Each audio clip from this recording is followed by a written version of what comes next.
Welcome to the Real News Network. I'm Paul Jay in Baltimore. On January 16th, the IAEA, the International Atomic Energy Agency, will be back in Iran, continuing their negotiations to further inspect the nuclear program of Iran. Now joining us to discuss what's at stake in all of this is Bob Kelly. Robert is a nuclear engineer who's carried out IAEA inspections in many countries, including Iraq. He worked for the IAEA in 92 and 93, and again from 2001 to 2009. He worked at the Los Alamos National Laboratory in the US for 25 years. He's currently a senior research fellow at the Stockholm International Peace Research Institute, and he joins us now from Vienna. Thanks for joining us, Bob. Good evening. So, first of all, what is the importance of the meetings on January 16th? Well, this is another in a series of meetings that IAEA has been holding on what's called the political, military dimensions, possible military dimensions of Iran's program. They've been going on now for well over a year, and each meeting ends in a communique that says we're just about ready to close a deal. The deals don't seem to get closed. It's mostly about going to a site in Iran, near Tehran, called Parchin. Parchin is a very large military explosive plant, and the IAEA thinks there's something there they need to see. Okay, so this is, as you say, there's been a sort of a pattern before these meetings with sort of expectations raised that everything's going to get sorted out, and then IAEA comes back disappointed they didn't get what they wanted. But there's some specific issues that the IAEA has been raising that they say Iran is not cooperating with or is trying to hide something. So let's go through these issues one by one. And I have to say I'm not an expert in all of this, so I've asked Robert to help me with the questions I'm asking because I'm not sure I know all the right questions to ask. So here's question number one.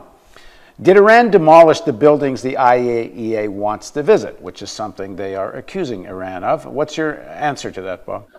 No, they didn't demolish the buildings that agency wants to see. In fact, the most important building is still standing and has been undergoing some renovation. It's still there. IAEA is claiming that 5 buildings there have been destroyed, but the only one I can see of any significance is a garage. And this is at this Parchin site that they keep talking about? Yes, this is at Parchin. Parchin is a huge site with maybe 1,000 buildings, but there's a small site that the agency is interested in. And what do they think is going on there that makes them so interested? Someone has told them that there were experiments there involving explosives and nuclear materials.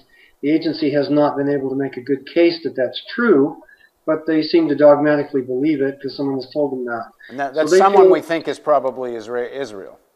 Well, some external intelligence agency certainly has spoken to IAEA and given them information, which the agency is not sharing with the public, except in bits and pieces.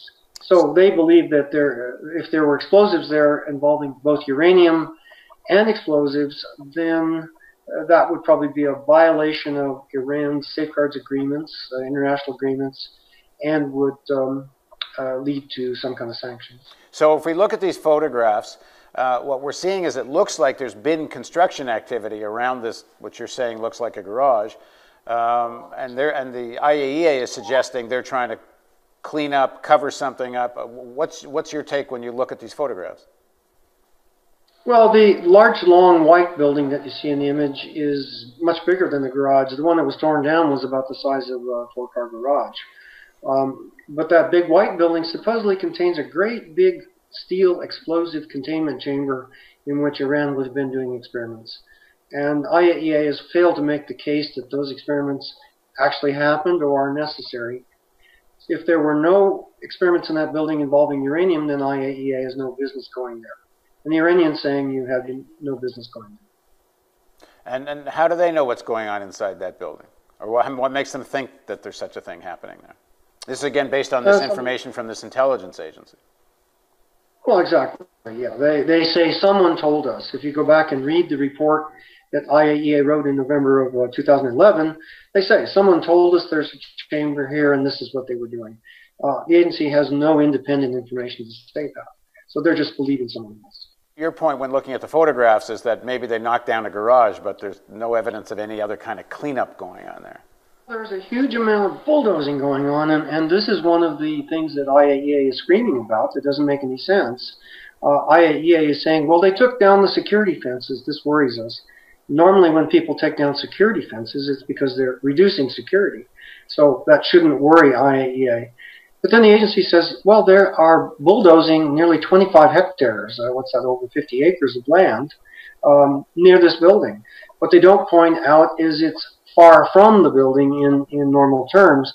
It's as if it's saying, we're worried about something that's happening in the White House, and someone is bulldozing the mall near the Capitol, and that worries us. There's no connection between the two things. Now, immediately around this building of interest, they have taken out some parking lots and done some bulldozing, but that won't affect the way the IAEA takes samples. What do the Iranians say is going on in that area around the bulldozing and the garage and that? I don't believe that the Iranians have made any public statement. I haven't seen it, so if they've said anything, I have not seen any such statement. They just, in general, say, IAEA, you have no business coming to the site. What we're doing here doesn't concern you, so go away. Bob, we're showing people a photograph, which is a larger section of that area. I guess it shows a lot of the 25 hectares. What are we seeing in this photograph? Well, I think a good analogy there would be to say it's like the Washington Mall. You see that red zone is very long and thin. It extends in both directions away from this building more than a half a kilometer. And in that area, there have been lots of piles of dirt and old trees and things that are now being flattened out. The area in yellow is the area right next to the building that one might argue if there was uranium to be found on the ground there, this is the area that one might look. And then that area in yellow, Iran has in fact done some bulldozing. But immediately to the other side of the building, you see in green, right next to the building, they've done nothing. They've done nothing at all. And it's very clear why this is happening. The area in green is a rocky cliff. And that all along that red area is a rocky cliff. So the area that's flat inside the red boundary is being flattened as a construction site, and the rocky cliff is not, because you don't build buildings on a rocky cliff. So the IAEA is suggesting that all this bulldozing could prevent them from looking for uranium samples. What do you make of that argument? That's a pretty specious argument. When you look for uranium environment, particularly when they're looking for traces of a few grams that might have been handled inside that white building, you do it with very powerful sampling techniques that involve very clean wipes, and you look at corners and crevices inside the building and try to take small samples. You don't take samples of dirt. That's not how sampling of this kind is done for tracing things in the environment, because all dirt has uranium in it, and it's impossible to find the particles you're looking for if you take dirt samples. So the samples that they need to take are inside the building and inside the equipment. So the bulldozing really doesn't make much difference. I would point out that there was a case where water seemed to have run from the building into a ditch. And if that were part of a cleanup effort and they washed uranium into the ditch, that would be a place where you might look for bulk uranium. But that ditch has been covered up by this bulldozing effort. But that's not how you take environmental samples in general. You take them inside the building. Now, what if the IAEA does want bulk samples because they think for some reason they're going to get a better sampling, and they're saying now the bulk samples won't be as effective? Well, they'd walk out the door of the building, and they'd walk about 15 paces to the west, which happens to be down in that image, and the area has been completely undisturbed. So they can do whatever they want there. They can take samples of dirt, they can take samples of vegetation, they can look under rocks to see if there's a place where contamination might be hiding. So if they want to go west of the building, they don't even have to put their shoes on. That's quite easy. The IAEA is suggesting that Iran used pink tarps to cover up the site in the summer of 2012 to kind of cover up what they were doing to in terms of getting rid of some of the dirt and such. What do you make of that? Well, I find that to be somewhat hilarious. The agency says that they were shrouding the buildings with pink tarps. Normally you don't camouflage things with bright pink tarps, and those tarps jumped out at you on the satellite imagery. Well, they're not tarps at all. That's styrofoam insulation, such that is used throughout the world when you're renovating a building. But there is something in terms of how the Iranians are acting as well, is there not? The Parchin site, if I understand it correctly, was more or less dormant for quite some time, and then all of a sudden got very active. And the IAEA, at least, is saying the Iranians have yet to explain why it got so active. I couldn't agree with you more. People say to me all the time, look, Bob, if Iran wanted to solve this problem, all they have to do is let the IAEA in. Or they could let someone else in. They could let a busload of reporters go to the place.